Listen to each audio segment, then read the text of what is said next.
Saya kembali ke Mbak Grace. Mbak Grace, kalau dilihat ini kan tergantung nanti Pak Jokowi mau kemana, PSI kemudian akan mengikut. Ini apakah menunjukkan bahwa tampaknya dari mungkin yang didengar oleh PSI, Pak Jokowi sudah menuju ke Prabowo Subianto atau bagaimana? Ojo ke susu, Mbak Tisa. Sabar, jangan buru-buru. Ini prosesnya buat politik itu masih ada ruang gerak yang banyak. Dan aduh, kalau dibilang begitu, saya jadi malu. Siapa sih PSI ini gitu kan? Kami kan partai belum sampai di parlemen. Saya malu juga kalau dibilang kami ini dibilang political vehicle-nya Pak Jokowi. Kami ini anak-anak muda yang look up, yang terinspirasi oleh Pak Jokowi. PSI hari ini kadang-kadang orang masih suka salah ngomong, ya kan? Pak Ganjar aja pernah tuh katanya PSSI gitu kan. Jadi kamilah apalah PSI ini. Kami cuman partai anak ingusan yang ingin ikut melihat Indonesia ke depan bisa jadi lebih baik. Oleh karenanya adalah hal yang tidak boleh tidak dilakukan, bahwa pembangunan itu harus berkelanjutan. Jangan mulai dari nol lagi. Jangan sampai apa yang sudah dibangun oleh Pak Jokowi dianggap nggak ada, dan kemudian kita akan kehilangan energi, kehilangan waktu, kehilangan biaya, rugi karena bonus demografi sudah di depan mata, tinggal 15 tahun lagi. Mbak Grace bilang, partai anak ingusan, kemarin bahkan waktu konvers, kami ini bocil, masih pada bocil di PSI ini. Tapi buktinya Prabowo Subianto merapat ke PSI kemarin, menyambangi, ia yang menyambangi PSI, bukan PSI yang datang ke Prabowo. Tapi sesungguhnya di internal PSI sendiri, bimbang nggak Mbak Grace? Bimbang berdasarkan rembu rakyat yang katanya sudah konsisten dukung Ganjar, tapi sekarang tiba-tiba kalau kami melihat sinyalnya merapat ke Prabowo, bagaimana Mbak? Enggak lah Mas Andro, kami itu cuma bimbang mau ngasih Pak Prabowo apa ya, nasi goreng, apa bubur, apa coklat, apa-apa gitu kan. Anak-anak ributnya begitu aja. Ini kan silaturahmi itu kan kebudayaan kita gitu kan. Jadi nggak bimbang, justru terharu sih, beneran terharu dalam artian bagaimanapun kita pernah berbeda pandangan politik, tetapi beliau ini tokoh nasional dan hari ini adalah capres gitu kan, dan partainya bisa mengusung beliau, sudah ada koalisi yang mau mengusung, nggak kaleng-kaleng gitu kan. Dan PSI hari ini masih belum bisa mengusung, kami hanya bisa memberikan dukungan. PSI mau ke sini mau ke sana juga mungkin nggak ngefek buat Pak Prabowo ataupun Pak Ganjar.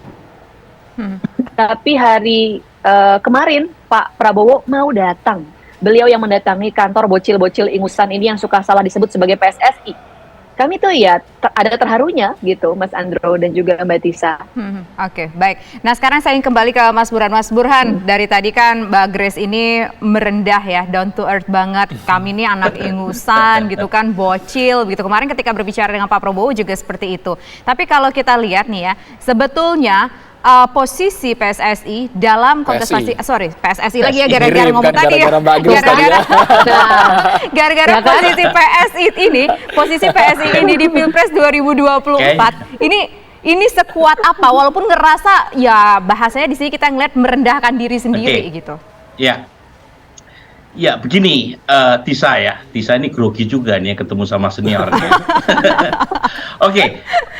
Pertama, Grace tadi memakai majas litotes ya. Majas litotes itu satu majas yang secara eksplisit ingin menunjukkan rasa rendah hati. Tetapi sebenarnya ada nuansa sindiran. Itulah majas litotes. Dan itu dipakai sama Gibran. Gibran misalnya ketika diserang oleh Pandana Baban sebagai politisi ingusan, ya dia membenarkan serangan itu sambil saat yang sama menyindir politisi baby boomers gitu ya, yang dianggapnya tidak begitu mengikuti perkembangan politik mutakhir. Nah, saya kira tadi Grace memakai majas yang sama, tetapi menurut saya ada sindiran, bukan semata-mata soal majasnya yang dia pakai, sindiran kepada partai politik besar tertentu yang dianggap merasa arogan, merasa besar, dan karenanya tidak mendengar atau mengabaikan dukungan partai kecil seperti PSI. Jangan lupa ya, kalau kita lihat pernyataan Grace di depan Pak Prabowo kemarin, itu seolah-olah ada sindiran yang dialamatkan kepada PD Perjuangan, karena PSI yang relatif paling awal menyebut nama Mas Ganjar sebagai capres, tetapi PD Perjuangan itu nggak nganggep Coba cek tuh ya, dalam acara-acara di PD Perjuangan atau acara-acara yang melibatkan koalisi pendukung Mas Ganjar, PSI itu jangankan diundang, disebut aja enggak gitu. Nah itu yang kemudian dikontraskan dengan kehadiran Pak Prabowo dari partai terbesar dari sisi kursi nomor 2, dari nomor 3 ya di bawah PDIP dan Golkar, tapi dari sisi suara nomor 2, yang kebetulan Pak Prabowo kans elektoralnya sekarang paling tinggi, yang bersedia datang ke partai kecil tadi, kecil karena memang perolehannya kan baru 1,89% berdasarkan 2019. Jadi pernyataan merendahkan diri tadi itu sebenarnya konteksnya adalah sindiran halus kepada PD Perjuangan yang merasa punya properti ya, merasa punya hak atas Ganjar Pranowo, sehingga PSI kemudian diabaikan. Dan itu kemudian seolah-olah menjadi semacam justifikasi untuk memberikan tempat ya kepada Pak Prabowo yang bersedia hadir mendatangi mereka gitu. Nah, apakah berapa besar signifikansinya buat Pak Prabowo? Per hari ini memang PSI masih kecil, dukungan elektoralnya masih sekitar 1% ya, artinya masih belum aman ya untuk lolos PT 2024. Tetapi dari sisi kualitatif, PSI ini partai dengan suara yang nyaring di media sosial. Jadi dengan banyak tokoh yang kita tahu ya secara publik. Artinya meskipun secara kuantitatif mungkin belum aman untuk lolos PT, tetapi secara kualitatif PSI cukup punya kontribusi ya untuk mewarnai opini publik di media sosial. Jadi secara kalkulasi sangat diperhitungkan untuk kontestasi 2024, Mas Burhan. Meski tidak dianggap PDIP, tapi malah dirangkul oleh Prabowo Subianto. Nah, justru itu yang menurut saya lebih krusial lagi ke depan atau sejak pertemuan kemarin adalah ini menjadi semacam pencitraan yang positif sekali buat Pak Prabowo. Jadi Pak Prabowo dapat 2 dukungan sekaligus. Satu, mendapatkan hati dari PSI. Yang kedua adalah memberi semacam diferensiasi dengan lawan politiknya yang dianggap terlalu tinggi hati untuk mendatangi lawan atau koalisi partai yang lain. Nah ini kan ada 2 keuntungan sekaligus tuh ya.